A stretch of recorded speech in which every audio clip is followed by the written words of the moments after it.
Continuamos con nuestro estudio de Primera de Timoteo, capítulo 1. Seguiremos por el versículo 8 hasta el 11. Vamos a leer. Pero sabemos que la ley es buena si uno la usa legítimamente, conociendo esto, que la ley no fue dada para el justo, sino para los transgresores y desobedientes, para los impíos y pecadores, para los irreverentes y profanos, para los parricidas y matricidas, para los homicidas, para los fornicarios, para los sodomitas, para los secuestradores, para los mentirosos y perjuros, y para cuanto se opone a la sana doctrina, según el glorioso evangelio del Dios bendito, que a mí me ha sido encomendado.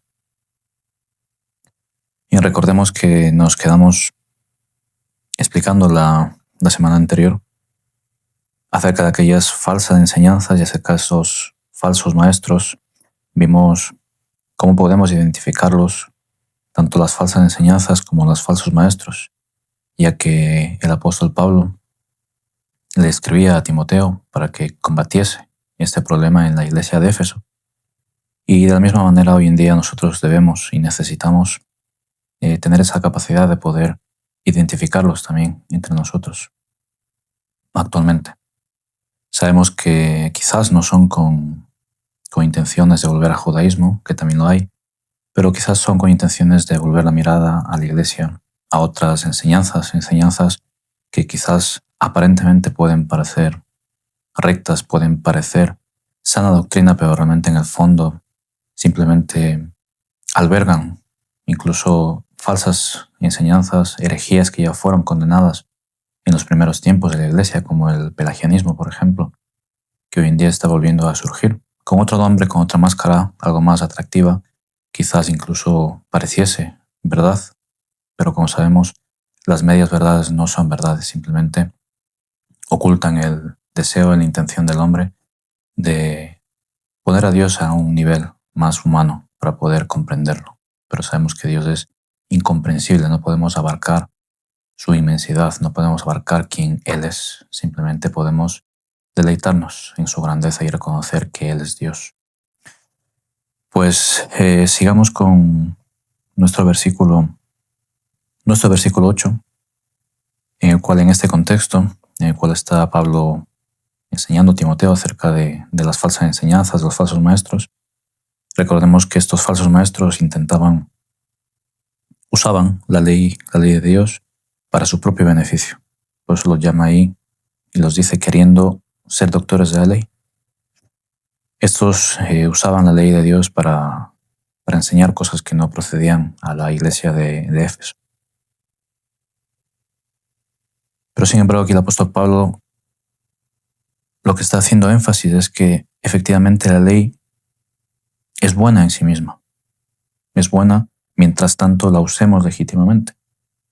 En ningún momento él nos dice que haya dejado de tener validez o que ya no sea vigente, que ya no tenga aplicación hoy en día para nosotros como iglesia. Intentaremos ver que la ley de Dios, en qué consiste primeramente, y seguramente muchos de nosotros en algún momento nos hemos preguntado si la ley de Dios hoy en día tiene su vigencia, tiene su aplicación en nuestra vida, pero debemos entenderla correctamente, ya que si no la entendemos correctamente, ¿a qué nos referimos con ley de Dios? ¿O qué queremos decir con ello? ¿O qué es lo que tenemos que aplicar de esta ley? Podemos torcernos y caer en el legalismo, caer incluso en el judaísmo, intentando incluso practicar partes de la ley ceremonial o la ley judicial que se aplicaba a la nación de Israel, que ahora veremos que eso ya no se aplica hoy en día. Pero sin embargo, sigue existiendo, la ley de Dios sigue estando vigente, sigue existiendo. Y aquí vamos a entrar un poco para entender a qué se estaba refiriendo aquí Pablo y a qué es lo que se refiere con cada vez que él nombra la ley de Dios, y también cuando el Señor Jesucristo nombra la ley de Dios, a qué se está refiriendo. Vamos a partir primeramente, ¿qué entendemos nosotros como ley de Dios? La ley de Dios entendemos como la manifestación, unos preceptos en los cuales Dios manifiesta quién Él es, su carácter, su perfección. Recordemos que Dios es justicia en perfección. Entonces, cada uno de los mandamientos que Dios da reflejan su carácter. Por lo tanto, es en estos mandamientos en los cuales nosotros nos debemos reflejar. Primeramente, cuando hablamos en el Antiguo Testamento de ley, debemos entender que tenemos, por una parte, los 10 mandamientos que tenemos ahí en Éxodo 20. Esos podemos entenderlos como los principios establecidos por Dios que dio a su pueblo. Y ellos reflejan la ley moral de Dios, principios morales que reflejan, como hemos dicho, el carácter de Dios. Por lo tanto, en ellos tenemos que ver nosotros reflejados como un espejo, en donde nosotros nos debemos medir en nuestra manera de vivir, de pensar, de obrar. Y veremos que esa ley moral más adelante se desarrolla y vemos dos aplicaciones de esta ley moral, que conocemos como ley positiva. Por un lado está la ley ceremonial y por otro lado la ley judicial. La ley ceremonial simplemente indicaba al pueblo, a la nación de Israel, cómo debía adorar a Dios, y la ley judicial cómo debía gobernarse la nación. Pero si la examinamos, vemos que estas leyes son una aplicación, como digo, de la ley moral que encontramos en Éxodo 20 en los conocidos como 10 mandamientos. Y esta parte, lo que sería la ley moral, es una ley permanente, es una ley que no tiene vigencia, que dura siempre, desde el principio de los tiempos hasta el fin de los tiempos. Recordemos, por lo tanto, las palabras de nuestro Señor Jesús cuando en el capítulo 5 de Mateo nos dice: no penséis que he venido para abrogar la ley o los profetas, no he venido para abrogar, sino para cumplir. Porque de cierto os digo que hasta que pasen el cielo y la tierra, ni una jota ni una tilde pasará de la ley hasta que todo se haya cumplido. Entonces, el Señor Jesús también nombró la ley, así como lo hace el apóstol Pablo en todos sus escritos, pero no se está refiriendo explícitamente a la ley ceremonial o la ley judicial, sino que detrás de todo su pensamiento, detrás de todo lo que está enseñando, tiene en mente los principios morales, lo que es la ley moral de Dios, que nunca deja de tener vigencia porque es la que debe regular no solo la vida del cristiano, la vida de cada ser humano, incluso regula su ley, regula absolutamente todo en su creación.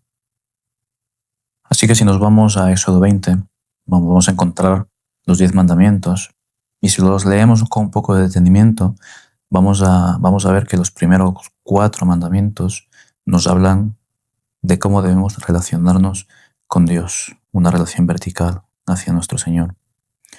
Y los siguientes 6 mandamientos nos habla de cómo debemos relacionarnos con el hombre en general, con los que están a nuestro alrededor, con los demás.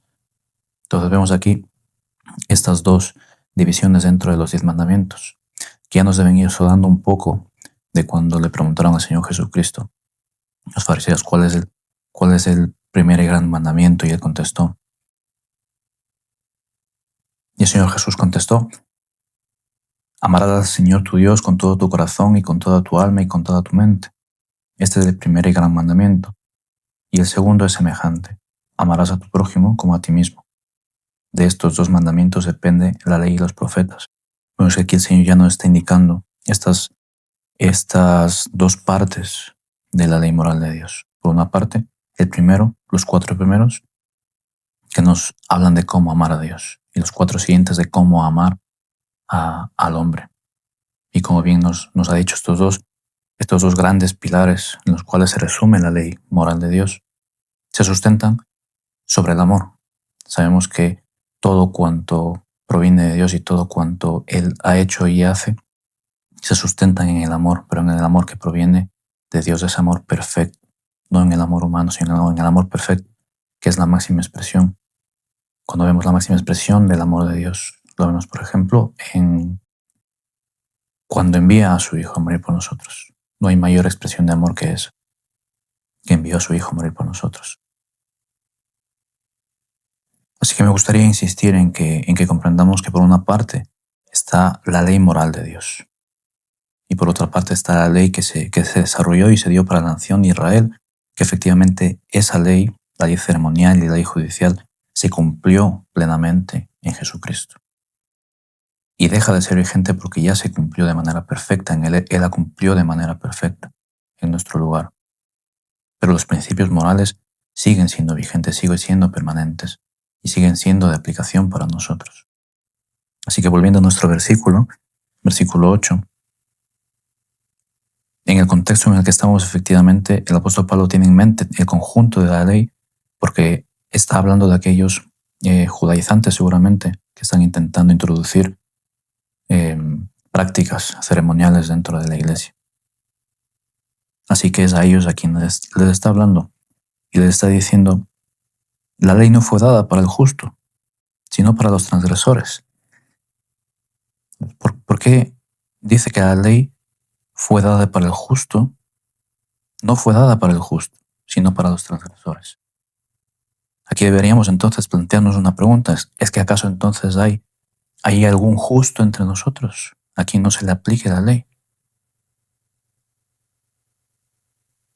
Si nos vamos al Evangelio al Evangelio de Lucas, capítulo 18, versículo 19, el Señor Jesús le contesta al joven rico, ¿por qué me llamas bueno? Ninguno hay bueno, sino solo Dios. Si nos vamos un momento a Romanos 3:10,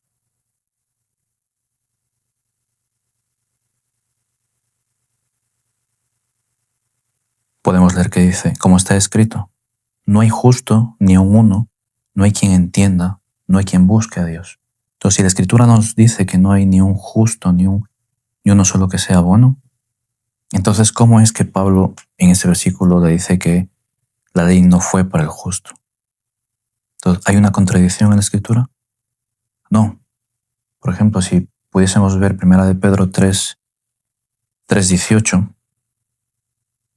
nos dice, porque también Cristo padeció una vez por los pecados, el justo por los injustos, para llevarnos a Dios, siendo a la verdad muerto en la carne, pero vivificado en el Espíritu.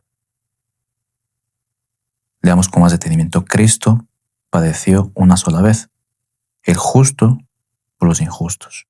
Es decir, ¿quién es el justo? El único justo únicamente es Dios. Por lo tanto, únicamente es Cristo que es Dios.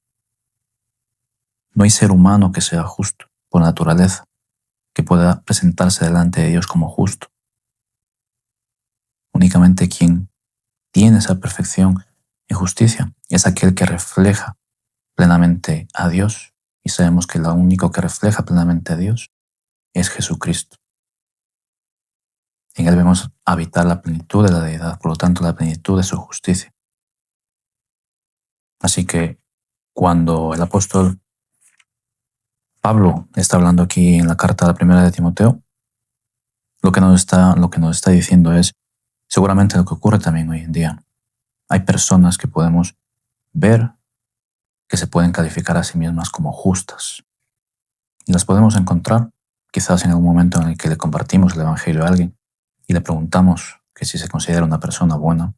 Nos va a contestar que sí porque hace cosas buenas, no hace daño a nadie. Quizás nos dice, ¿no? No ha matado a nadie. Y quizás desde su punto de vista puede parecer justo. Entonces ahí es cuando entra la ley moral de Dios porque es la que marca el estándar de justicia. Es a donde debemos ir para realmente saber cómo Dios ve a alguien justo. Cómo es alguien justo ante sus ojos. Por eso es necesario que conozcamos la ley moral de Dios. Porque en caso contrario, queda a nuestro libre albedrío el interpretar quién es justo y quién no. Y como vemos, ya ellos aquí, estas personas, estos falsos maestros en la iglesia de Éfeso, ya había muchos de ellos que se creían justos, por eso el apóstol les está acusando de que si ellos se creían justos, entonces la ley no era para ellos, sino que era para los transgresores. Entonces aquí vamos a entrar en la primera función que tiene la ley. Porque si en la ley, como hemos dicho, vemos reflejado la perfección de Cristo y nos tenemos que ver en ella como un espejo, lo primero que vamos a ver en ese espejo es una distorsión de esa realidad. Y es que no nos vamos a ver reflejados en ella como justos, si realmente nos acercamos a ella con humildad y un corazón humilde delante de Dios. Vamos a ver quién realmente somos y quizás eso es lo que nosotros necesitamos en un primer momento. Reconocer quiénes somos. ¿Quién soy yo delante de Dios? Identificarme. Entonces, la ley moral de Dios me va a ayudar a identificarme correctamente. ¿Quién soy yo? Si avanzamos ahí en el capítulo 1 de 1 de Timoteo, hasta el versículo 15, Pablo, quien está escribiendo todo esto, dice al final del versículo, yo soy el primero, refiriéndose a aquellos pecadores, aquellos que está describiendo aquí, yo soy el primero de ellos. Palabra fiel y digna de ser recibida por todos, que Cristo Jesús vino al mundo para salvar a los pecadores. Dice, de los cuales yo soy el primero. Entonces, es la primera función de la ley. Nos ayuda a identificarnos quiénes somos delante de Él. A identificarnos que ninguno de nosotros somos justos por naturaleza, ninguno de nosotros somos buenos por naturaleza, que solamente hay uno que puede decir yo soy justo, yo soy bueno, que es Jesucristo, quien nos rescató precisamente gracias a su justicia, con la cual ahora estamos revestidos. Si avanzamos un poco ahí, 2 de Timoteo 3:2.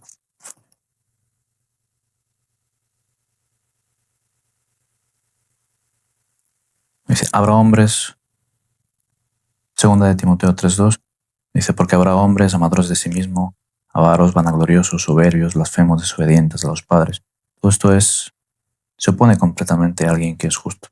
Se opone completamente a la ley moral de Dios, a lo que Él describe como moralmente bueno. Se opone completamente a esto. Y muchas de estas cosas hemos sido nosotros, como bien dice Pablo, el primero de todos los pecadores que necesita ser rescatado por la justicia perfecta de Cristo. Para aclarar un poco más esta primera función de la ley moral de Dios, podemos ir a Romanos 3:20. Sí, a Romanos 3:20, que nos dice, ya que por las obras de la ley, ningún ser humano será justificado delante de Dios. Porque por medio de la ley es el conocimiento del pecado. Bien, entonces lo que hemos dicho, la primera función que tiene la ley con nosotros es dar a conocernos el pecado que hay en nosotros, ya que nos vamos a ver en la ley moral de Dios como un espejo.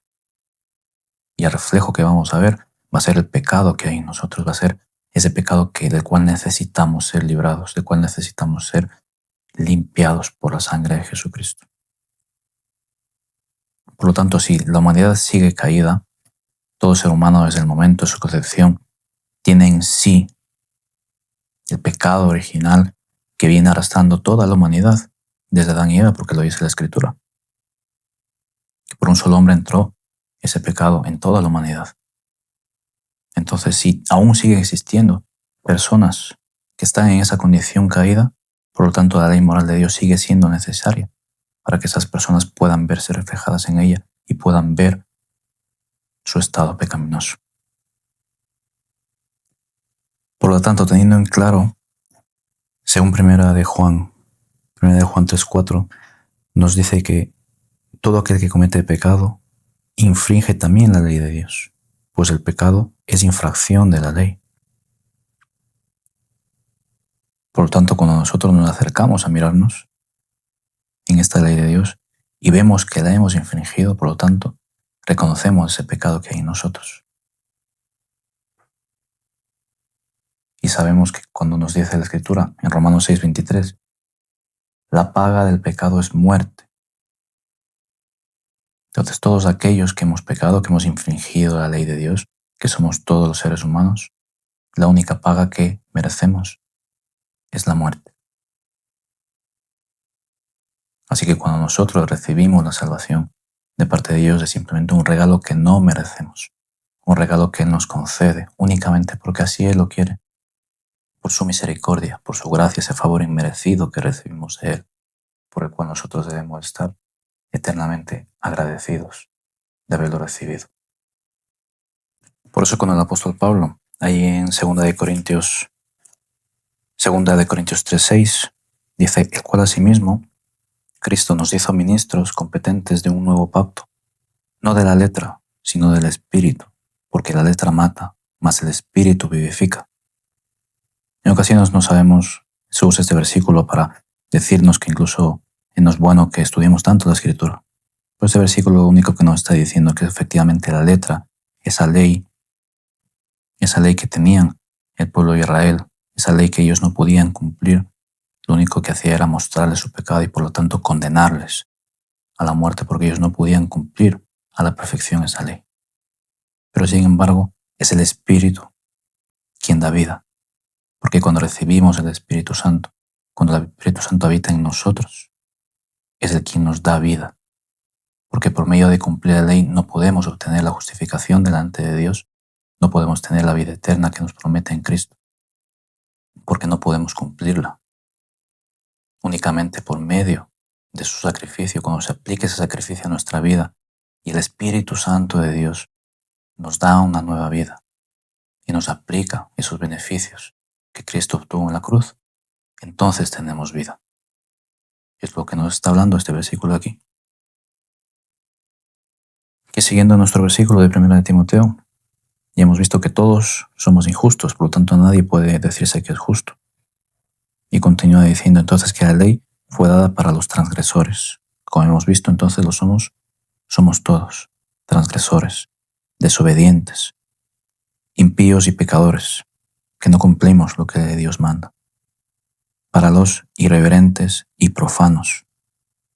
¿Quiénes son esos irreverentes y profanos? Son aquellos que no muestran ese amor, no muestran ese respeto hacia lo santo, aquellos que pisotean lo que es santo.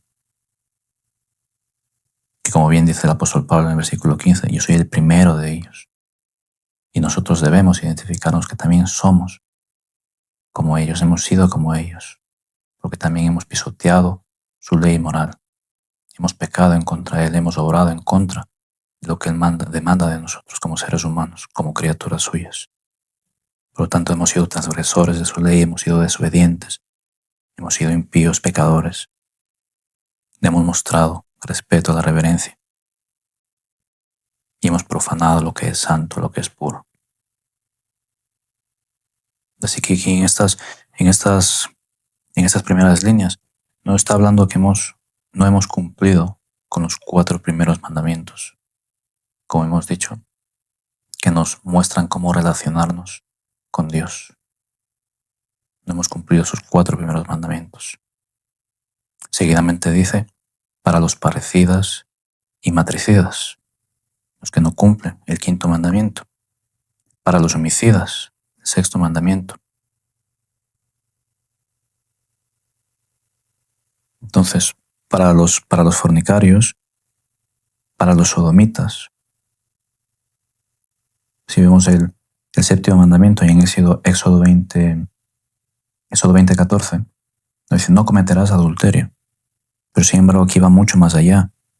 Y el Señor Jesús nos va a explicar que esto va mucho más allá.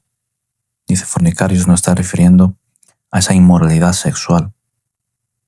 Pero dentro de las inmoralidades sexuales, la peor, la más perversa expresión, la máxima expresión del incumplimiento de este mandamiento era la sodomía. Por eso aquí nos dice los fornicarios, la inmoralidad sexual, pero dentro de ellos la sodomía, el peor de los pecados, la máxima expresión.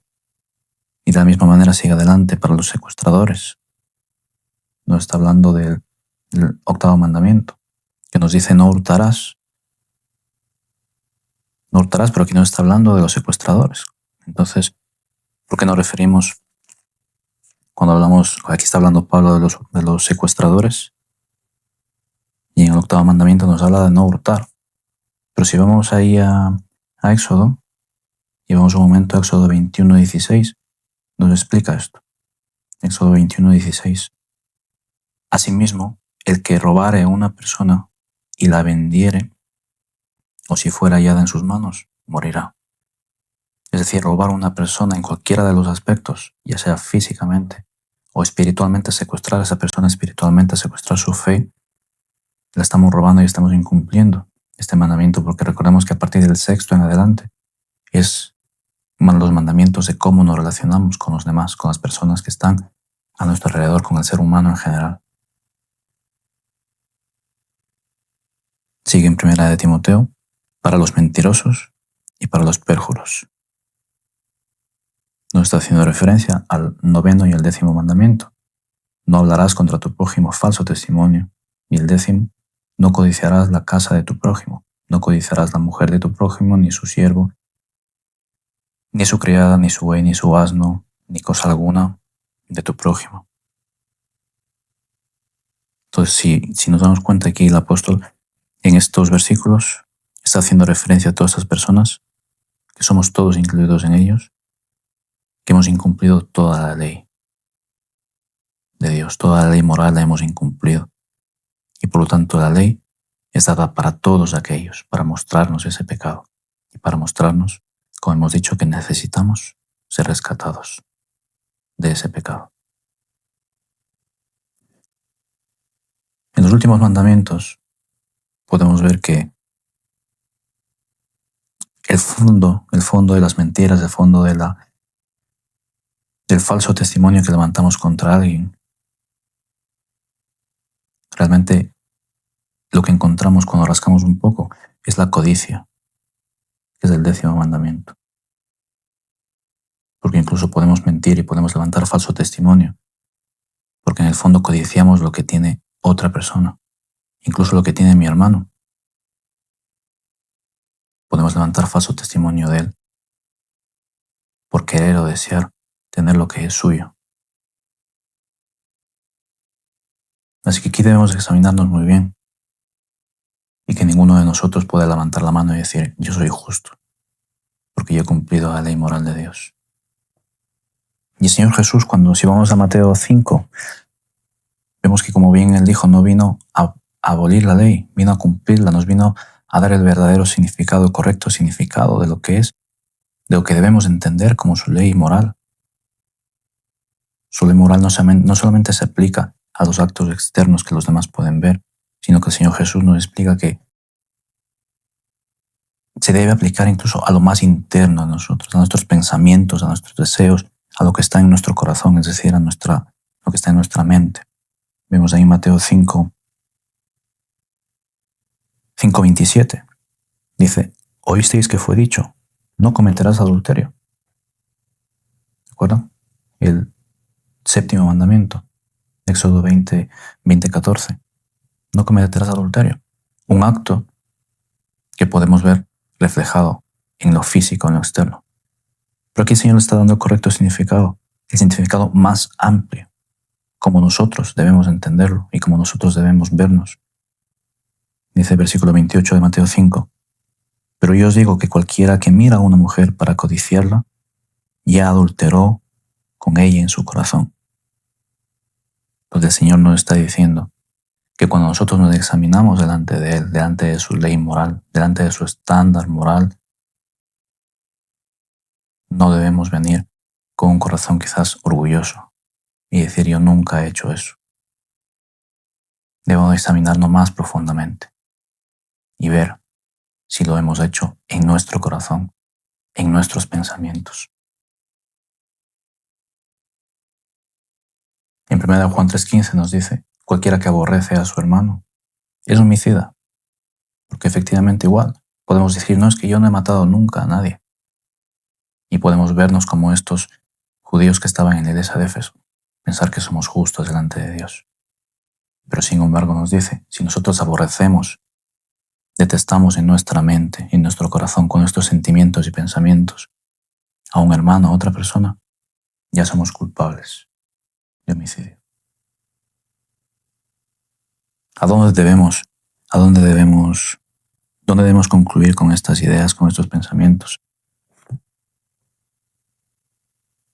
Vuelvo nuevamente al versículo 15 de 1 Timoteo 1 y decir lo mismo que dijo el apóstol Pablo. Yo soy el primero de ellos. Miserable de mí, ¿quién me librará de este cuerpo de pecado? Señor Jesucristo, solamente tú tienes palabras de vida eterna. Solamente en ti tengo esa verdadera libertad que no puedo tener por mis fuerzas, porque el pecado mora y abunda en mí. Día tras día me quiere arrastrar a hacer aquello que no quiero, que mi espíritu no quiere, pero mi carne es débil y me quiere arrastrar hacia ahí. Por lo tanto, debemos ver y comprender que la ley moral de Dios sigue siendo vigente. No debemos vivir en esa falsa enseñanza en la cual nos dice que como ahora estamos en la gracia porque se nos ha aplicado la gracia de Dios y gratuitamente se nos ha dado la salvación, por lo tanto podemos vivir de cualquier manera. No, porque el apóstol Pablo también ya nos lo dice, inspirado plenamente por el Espíritu Santo. ¿Seguiremos abundando para que la gracia de Dios sobreabunde aún más? No, de ninguna manera. Aquellos que hemos reconocido nuestro estado caído delante de Dios y hemos reconocido que hemos recibido un regalo inmerecido de su parte, lo único que nos queda es buscar vivir de tal manera que le agrademos, buscar vivir de tal manera que cumplamos, no a la perfección porque no lo vamos a hacer, pero sí que busquemos como una meta inalcanzable cada día, cumplir con su ley moral porque queremos agradar a aquel que nos libró de la maldición que era de la ley, que era esa muerte eterna a la cual caminábamos cada uno de nosotros, pero de la cual fuimos librados. Así que la segunda función de la ley es que ayuda al hombre que aún vive en este cuerpo de pecado a refrenar su maldad. Ayuda a causa quizás del temor, del juicio que puede venir sobre él por pecar contra Dios. Refrena su maldad. Así que todo este grupo de personas que está aquí, de los cuales está hablando Pablo aquí, de todos estos impíos, pecadores, transgresores, parricidas, matricidas, fornicarios, mentirosos, a todos aquellos, la ley de Dios nos va a ayudar a refrenar la maldad que aún habita en nuestra carne, para no ser todo lo perverso que podríamos llegar a ser si la ley de Dios no existiese. Un ejemplo lo podemos tener ahí en el Salmo 119, 105. Vamos a buscarlo. Salmo 119, 105. Lámpara es a mis pies tu palabra y lumbrera a mi camino. En la palabra de Dios encontramos toda su ley moral, todo lo que su estándar de justicia. Y cuando esa palabra va delante de nosotros, está en nuestra mente, en nuestro corazón y guía cada uno de nuestros pasos, de nuestros pensamientos, es esa palabra la que refrena nuestra maldad, porque o somos gobernados por su palabra por medio de su Espíritu Santo y hacemos lo que es recto delante de Él, o somos gobernados por nuestra carne y hacemos toda perversidad que aún habita en nosotros como seres humanos caídos. Así que vemos esta segunda aplicación de la ley, esta segunda función de la ley, refrenar la maldad que hay en nosotros. Entonces aquí viene la otra parte, la que nos corresponde a nosotros como cristianos. Si entendemos, por lo tanto, que la ley de Dios, su palabra, sus principios, sus mandamientos que están reflejados en su palabra, si es ella la que refrena nuestra maldad, y lo vemos cuando en nuestra vida espiritual estamos llenos del Espíritu Santo, es decir, estamos gobernados por el Espíritu Santo, su palabra abunda abundantemente en nosotros, para la redundancia. Por lo tanto, vamos a hacer lo que es recto delante de Él. Y por lo tanto, ahí vamos a ver cómo esta maldad es refrenada por medio del poder de su Espíritu Santo, usando su palabra que habita en nosotros. Así que ahí está nuestra parte, nuestra responsabilidad delante de Dios. Nuestra responsabilidad delante de Dios es usar aquellos medios que Dios nos ha dado, aquellos medios de gracia que Dios nos ha dado, nos ha provisto,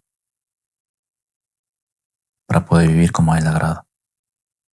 La lectura de su palabra, escudriñar su palabra, memorizar su palabra. No solamente leerla de manera mecánica, sino meditar en aquel pasaje en el que estamos leyendo atesorarlo en nuestro corazón, preguntarle a Dios cómo puedo ponerlo en práctica en mi vida, ir en oración delante del Señor y pedirle que ilumine mi entendimiento y me ayude a practicar lo que me está enseñando en su palabra.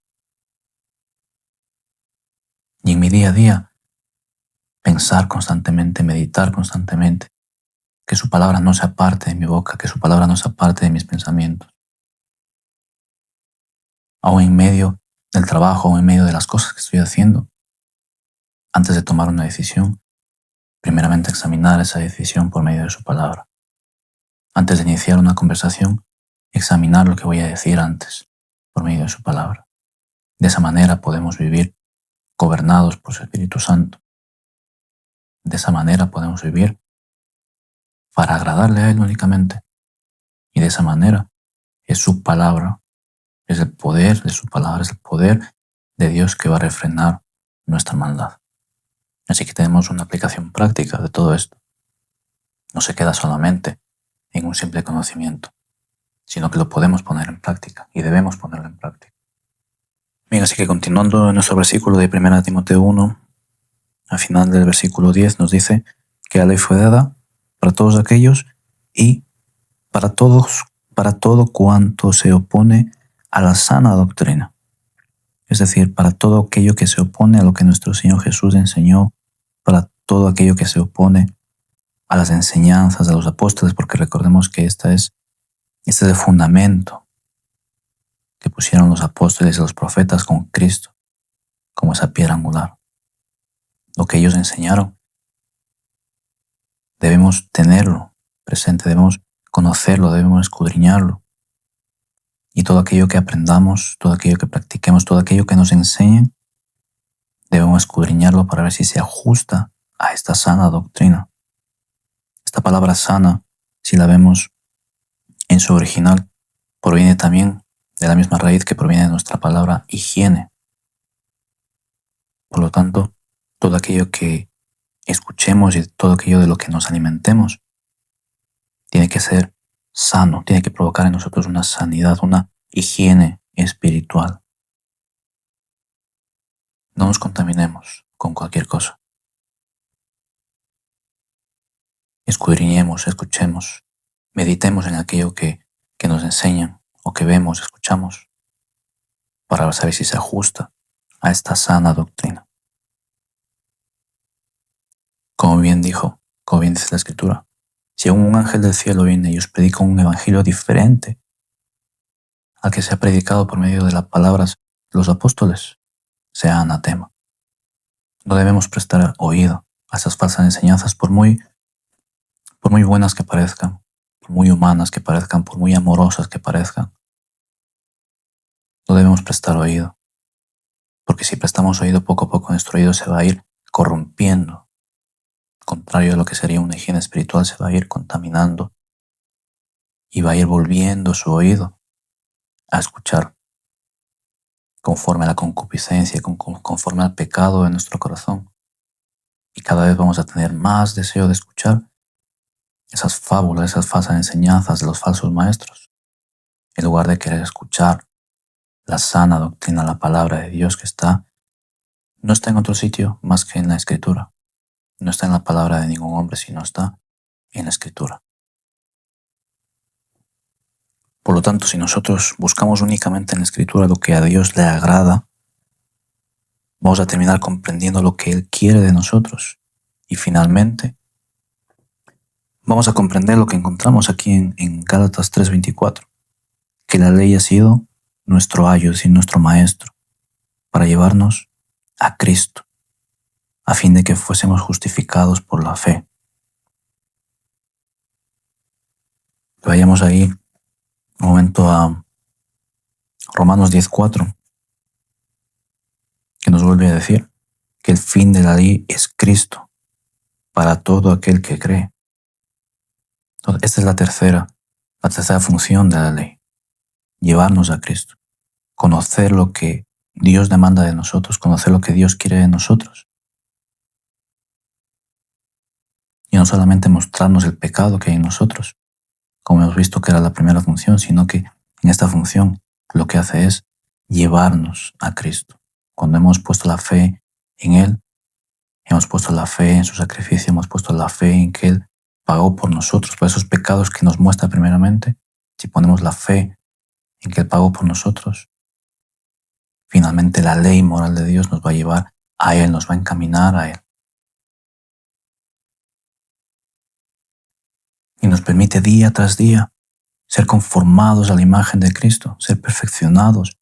Y finalmente, como ya lo hemos dicho en alguna ocasión, finalmente cuando estemos allí delante de su presencia, poder presentarlos delante de Él y ser perfeccionados completamente, reflejar completamente a Cristo. Por eso la ley moral de Dios nos va a llevar a Él. En el último estado, después de esta vida que nos presentemos delante de Él, finalmente le veremos cara a cara como Él es y podemos deleitarnos. Y en su presencia podemos deleitarnos con Él. Todo aquello que mientras estamos aquí no vemos porque vivimos por fe, finalmente allí delante de Él lo veremos cara a cara. Y aquello que no veíamos, lo veremos con toda claridad. Termina el apóstol Pablo en el versículo 11 diciendo que todo esto que él habla es conforme al glorioso evangelio del Dios bendito, que a mí me ha sido encomendado. ¿Cuál es este glorioso evangelio? Volvamos ahí al versículo 15, 1 Timoteo 15. Este es el glorioso evangelio, palabra fiel y digna de ser recibida por todos. El glorioso evangelio, ese mensaje, ese buen mensaje para toda criatura, es que Cristo Jesús vino al mundo para salvar a los pecadores. Ese es el buen mensaje del glorioso Dios. Ese glorioso Dios que le plació traerte a la vida por medio del Espíritu Santo. Y le plació ahora llamarte hijo. Y le plació revestirte de la justicia que su Hijo consiguió en la cruz. Ese glorioso Dios es quien nos dice. Y es quien envió a su Hijo a morir por nosotros. Eso es lo que Pablo está diciendo aquí. Lo que está hablando no es otra cosa más que conforme a este glorioso mensaje. Cristo Jesús vino al mundo para salvar a los pecadores. Y nosotros junto con Él debemos decir lo mismo, de los cuales yo soy el primero. Mis queridos hermanos, deseo con todo mi corazón que podamos meditar después de esto en que en muchas ocasiones desechamos o apartamos o dejamos aparcada gran parte de la Escritura. En parte amparándonos en que ahora por gracia mucha de ella ya no se aplica a la Iglesia de Dios. Pero si desechamos la Escritura, estamos desechando a Dios. Y por lo tanto no podremos conocer plenamente a Dios sin su palabra. Porque únicamente en ella es donde ha sido plenamente reflejado, donde se ha revelado plenamente en su palabra y donde ha revelado plenamente quién Él es, su carácter, cada uno de sus atributos y sus perfecciones, conforme a los cuales nosotros debemos buscar vivir, lo vamos a encontrar únicamente en su palabra, en su ley moral. Así que sí, la ley ceremonial, la ley judicial que se aplicaba al pueblo, a la nación de Israel, ya no es aplicable, porque fue cumplida en Cristo. Eran sombra de aquello que vendría después, que fue Cristo y que ya lo cumplió. Pero sus principios morales, su ley moral, sigue siendo de plena aplicación para su pueblo hoy en día. Porque recuerda que nuestro Dios nos ha llamado a ser santos, como Él es santo. ¿Y cómo sabremos cómo es su santidad? Si no escuchamos al propio Dios que nos dice cómo es su santidad. Debemos preguntarle a Él cómo es vivir en esa santidad. Así que busquemos vivir en esa santidad. Escudriñemos la Escritura para saber lo que Él demanda de nosotros. Y llevemos una vida que agrade a nuestro Dios, a nuestro Creador, a nuestro Salvador, aquel a quien nos tiene en sus manos bajo la sombra protectora de sus alas. aquel que dio todo por nosotros, que descendió de su trono y se dispuso a morir y a pagar por nosotros lo que nosotros no podíamos pagar, porque éramos enemigos suyos y transgresores de su ley. Somos deudores de su gracia, pero eso no nos debe llevar a vivir apartados de su palabra, apartados de lo que Él demanda de nosotros. Que el Señor te bendiga. Tengas un excelente día.